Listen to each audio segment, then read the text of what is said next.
Vous êtes bien sur Grand Littoral TV, bienvenue à toutes et à tous. Merci de nous rejoindre dans cette nouvelle édition d'information et l'actualité. Eh bien, c'est les étudiants qui ont donc la réponse de Parcoursup ce mercredi soir. Mais il n'est pas toujours facile de savoir dans quel domaine ou formation on souhaite s'orienter. Eh bien, c'est pour cela que la région a lancé le dispositif Proche Orientation, un projet qui vise à rassembler un ensemble de professionnels et de chefs d'entreprise pour aller au contact de jeunes dans les écoles gratuitement un jour dans l'année afin de parler et d'échanger sur les formations et les parcours pour travailler dans tel ou tel secteur, mais aussi de pouvoir parler un peu plus des filières qui embauchent et qui sont peu connues. Alors pour parler de proche orientation, Rémi Desremaux a rencontré Xavier Bertrand et je vous propose tout de suite d'écouter le président des Hauts-de-France. L'idée, c'est que les forums des métiers, on n'y aille pas seulement, c'est qu'ils viennent à l'intérieur des collèges et des lycées. La loi nous donne cette possibilité, alors je le dis clairement, nous on y va tout de suite, parce que je pense que l'orientation, c'est bien souvent une galère pour de nombreux jeunes. Donc nous on demande à des professionnels qui, gratuitement, bénévolement, acceptent de passer du temps. Ça permet aussi par exemple à l'industrie de mieux se faire connaître, et puis ça permet surtout à ces jeunes d'avoir beaucoup plus de facilité pour faire le choix. Ça sera quoi les métiers qui recruteront dans les années qui viennent, les avantages, les inconvénients, tout ça, je pense qu'il est important de le mettre à la disposition des jeunes. Dans la région des Hauts-de-France, il y a près de 370 000 jeunes qui sont en quatrième, en troisième, en seconde, en première et en terminale, que nous voulons toucher avec ce nouveau dispositif. Approche orientation, une manière de faire qui semble pas vraiment plaire à certains employés des CIO, les centres d'information et d'orientation, car ce dispositif viendrait en doublon de leur travail et menacerait leurs activités. Selon eux, écoutez leurs explications. Cette fois, c'est toujours au micro de Rémi Desremaux. En fait, cette plateforme, elle est lancée aujourd'hui à grands coups de com par des patrons, des grands patrons, comme le patron de Zara, aujourd'hui il venait également. C'est très dénaturé. Proche orientation, c'est la proximité, qu'on fasse appel à des PME, des gens ici, locaux, qui viennent parler de leur quotidien et qui sont dans la réalité, si vous voulez. Pourquoi aller chercher ces gens tombés de je ne sais où? On ne peut pas réduire l'orientation à la présentation de certaines grandes entreprises. L'orientation, c'est un processus. Et donc les élèves ont besoin de se l'approprier avec effectivement des témoignages de professionnels, quels qu'ils soient, mais surtout des professionnels compétents qui vont les accompagner tout au long de leur scolarité.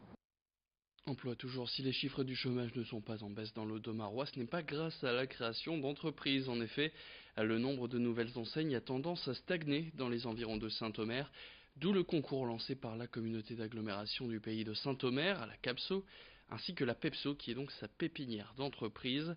3 catégories sont représentées dans ce concours, les émergentes pour les entreprises fraîchement créées, 4 projets seront promus pour 4 000 € de dotation. Autre catégorie, le primo-développement pour les entreprises de moins de 36 mois qui proposent un service ou un produit innovant. Là, un seul projet sera primé avec une dotation de 6 000 €. Puis enfin, troisième catégorie, celle des projets étudiants pour post-bac de la CAPSO. 6 projets seront choisis pour une dotation de 1 500 €, sans oublier une aide comptable, juridique et une location de matériel informatique pour les lauréats. Plus d'explications sur ce concours avec Sabrina Smati, qui est directrice de la PEPSO, au micro de Corentin Escaillé. On a besoin d'actions comme celle-ci qui visent à sensibiliser des jeunes, des moins jeunes, des demandeurs d'emploi, mais aussi des personnes salariées à créer leur propre activité, à se développer sur le territoire. On l'a vu avec la pépinière, ça fait 10 ans qu'on accompagne des créateurs d'entreprises. On a toute typologie de créateurs d'entreprises. Ce sont à la fois des personnes qui ont créé leur propre emploi, mais aussi des personnes qui étaient cadres dans de grosses entreprises et qui ont développé leur propre activité sur le territoire et qui ont créé de l'emploi. Donc nous, ce qu'on recherche aussi, c'est d'avoir des activités pérennes et qui s'installent sur le territoire et qui créent de l'emploi aussi à leur tour. Pour plus d'informations, rendez-vous sur la page internet créée en pays de Saint-Omer, toutcollé.fr. Direction Wimereux maintenant, une commune où on retrouve beaucoup de travaux, et une partie de ces rénovations se font avec des pavés faits à base de coquilles Saint-Jacques. Les restes de ces coquillages étaient auparavant incinérés ou enterrés, et bien aujourd'hui ils servent à construire notamment des parkings pêchées à Boulogne-sur-Mer.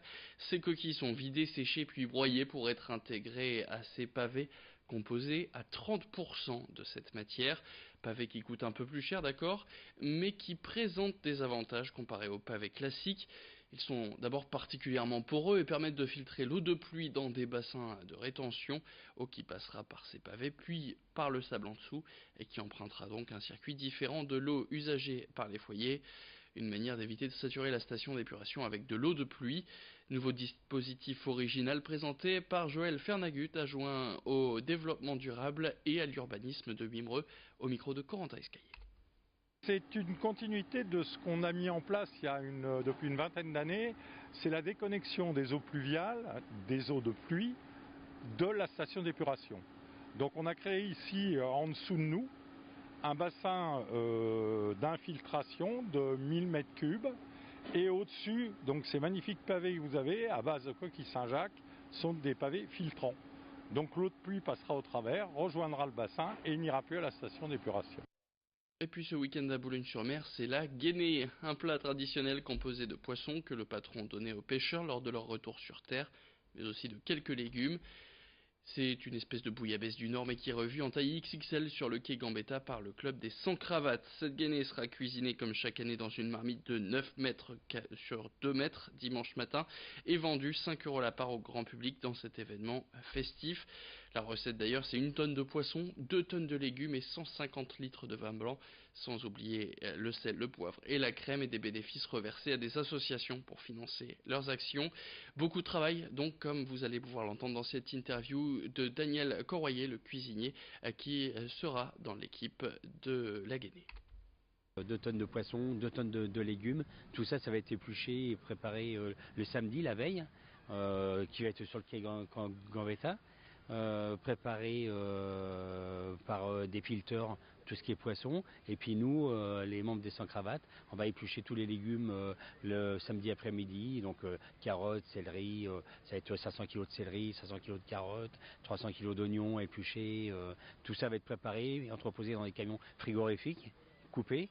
Et puis moi je m'en resserre le lendemain à partir de 9h30 pour commencer à cuisiner donc dans une grande marmite qui fait 9 mètres de long sur à peu près 2,80 m de large.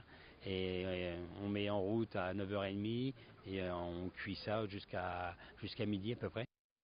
Et la Guinée, on sera d'ailleurs en direct sur Grand Littoral TV dimanche de 11h30 à 12h15, fin de cette édition. Tout de suite la météo.